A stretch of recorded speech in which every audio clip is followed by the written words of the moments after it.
ऐतिहासिक वारसा लाभलेल्या पुणतांब्यातील घृष्णेश्वर मंदिराची तोडफोड व मूर्तीची विटंबना झाल्याने गावात संतापाचं वातावरण निर्माण झाले।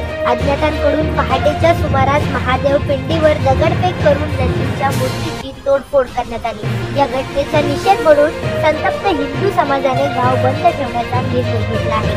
गेल्या आठवड्यातही पुणतांबा रेल्वे स्टेशन जवळील बजरंगबली मंदिरावर हल्ला झाला होता। दाड्या आणि पोचऱ्यानं लावून चालत नसते। एका जुटीने व्हा आणि धर्मकार्य करा, नाही तर सगळे मंदिर आपल्या गावात जातील।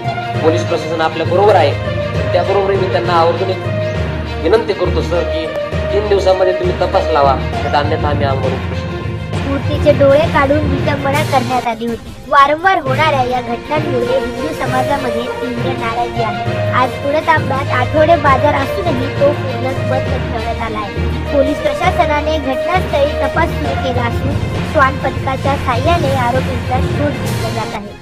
प्रशासनाने 24 तासात आरोपींना पकडण्याचे आश्वासन दिले आहे। मात्र वारंवार हिंदू धार्मिक स्थळांवर होणाऱ्या हल्ल्यामुळे गावात तणाव निर्माण झाला आहे। या घटनांमागे कोण आहे याचा लवकरच तपास लागावा अशी मागणी